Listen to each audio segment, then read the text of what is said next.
আজকে আমরা completing sentence এর লাস্ট পার্ট নিয়ে আলোচনা করব। তো এর আগে আমাদের প্রিভিয়াস আলোচনাগুলোয় আমরা অনেক কমপ্লিকেটেড নিয়ম নিয়ে আলোচনা করেছিলাম।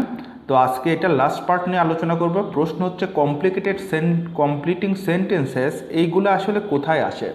সাধারণত 9, 10 এবং ইন্টারমিডিয়েটের যে ইংরাজির দ্বিতীয় পত্র আছে সেখানে তো 5, 10 মার্কের এগুলো আসেই, এবং দেখা যায় ব্যাংক BCS এর বিভিন্ন যে রিটেন পরীক্ষাগুলো হয় সেই রিটেন পরীক্ষাগুলাই আমাদের যে ইংরাজি 30 মার্কের গ্রামার থাকে সেই গ্রামারের ভেতরে এগুলা খুব বেশি দেয়। আর সবচেয়ে বড় বিষয় হচ্ছে আমরা যখন ফ্রি হ্যান্ড রাইটিং লিখি তখন এই কমপ্লিটিং সেন্টেন্সের যদি বিভিন্ন পার্টসের ব্যবহারগুলো আমরা বুঝতে পারি তাহলে এই ফ্রি হ্যান্ড রাইটিংটা অনেক স্মার্ট ওয়েতে লেখা সম্ভব।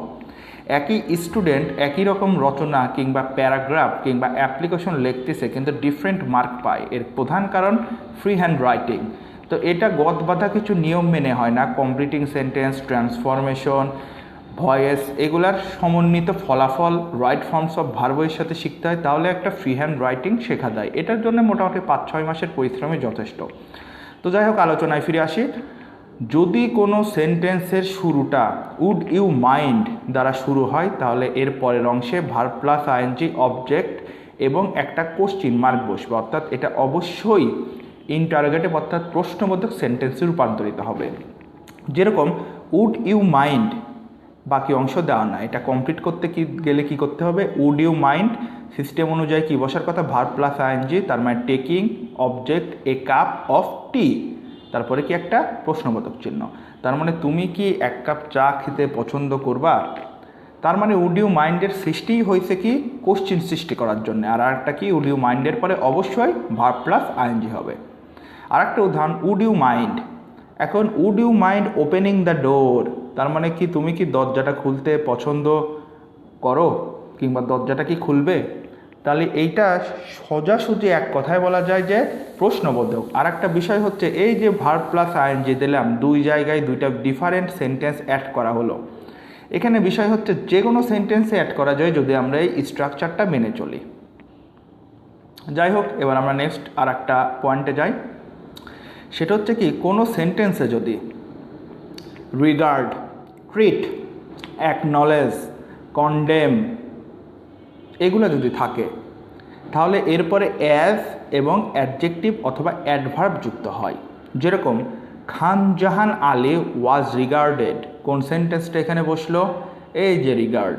সুতরাং লজিক অনুযায়ী এখানে কি বসার কথা, এখানে একটা অ্যাজ বসার কথা। এই যে বসলো কি, রিগার্ডেডের পরে একটা অ্যাজ বসলো এবং পায়াস, মানে খান জাহান আলীকে পায়াস বলতে কি বোঝায়, ধার্মিক বলে মেনে নেওয়া হতো।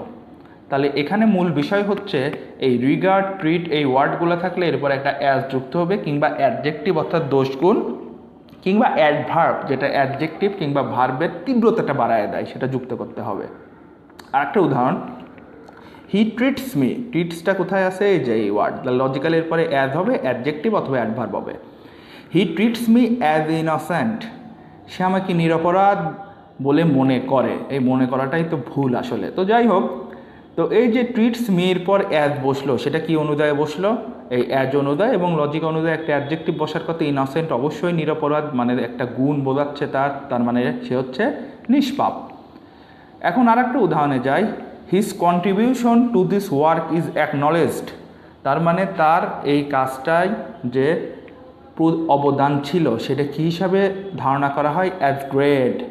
গ্রেটটাকে অবশ্যই অ্যাডজেক্টিভ অ্যাজ, তার মানে সে এই কাজটাই যে অবদান রেখেছিল সেটা অনেক বড় হিসাবে গ্রহণ করা হয় কিংবা মনে করা হয়। এবার আমরা আর একটা উদাহরণে চলে যাব। সেটা হচ্ছে কমপ্লিটিং সেন্টেন্সের লাস্ট যে পার্টটা, তো সেই লাস্ট পার্ট নিয়ে আমাদের কি বলা হচ্ছে, যদি কোনো সেন্টেন্সে ফিল, তারপরে suppose, imagine, report, discovered, know, জাজ, অ্যাজিউম এই ওয়ার্ডগুলো থাকে তাহলে তারপর অবশ্যই টু বি বসবে। টু বি মানে কি, অবশ্যই টু বি ভাঙলে পরে পাওয়া যায় অ্যাম, ইজ, আর, ওয়াজ, ওয়ার। তবে এই টু বিকে ভাঙা যাবে না। টু বি এর পরে বসবে অ্যাডজেক্টিভ অথবা আর্টিকেল এবং তারপরে বসবে নাউন। যেরকম আই নো হিম, তো এখানে কোন ওয়ার্ডটা আছে, এই যে নো ওয়ার্ডটা আছে, তার লজিক অনুযায়ী কি টু বি, এই যে বসলো টু বি, তারপরে অ্যাডজেক্টিভ অথবা আর্টিকেল প্লাস নাউন বসার কথা অনেস্ট। ডাইরেক্ট এখানে কি হিসাবে বসে গেল, অ্যাডজেক্টিভ হিসাবে অনেস্ট বসে গেল। আচ্ছা, উই ফিল্ড দ্য ডিসিশন, এই যে এখানে কি আছে, ডিসিশন কথাটা আছে। এখন যদি বলা যায় যে এখানে ডিসিশন যদি থাকে তাহলে কি হবে, যদি ডিসিশন থাকে তাহলে পরে তারপরে হবে টু বি এবং অ্যাডজেক্টিভ হিসাবে কি হবে, ওয়াইজ। তার মানে ডিসিশন থাকলেও এই সিস্টেমটা পড়বে। তৃতীয় আর একটা উদাহরণ, দ্য লেডি ইজ রিপোর্টেড, তো রিপোর্ট যেহেতু ওয়ার্ডটা আছে তার মানে লজিক্যালি এখানে কি বসার কথা, একটা, এরপরে টু বি বসার কথা, এই যে টু বি বসলো। তারপরে আর্টিকেল নাউন, তো আর্টিকেল কি এ, আর স্পাই মানে কি, মানে কূটনৈতিক গোপনে যে কাজ করে, তো স্পাই বসলো, সুতরাং এটা একটা নাউন। তো আমরা কি জানি যে টু বি এর পরে যদি অ্যাডজেক্টিভ বসে তাহলে তো বসলোই, আর যদি নাউন বসতে চাই যেমন স্পাই একটা নাউন, তাহলে তার আগে অবশ্যই একটা কি বসাতে হবে, আগে অবশ্যই একটা আর্টিকেল বসাতে হবে, এবং সেই জন্যই কে বসলো, এই এটা বসলো। ধন্যবাদ সবাইকে।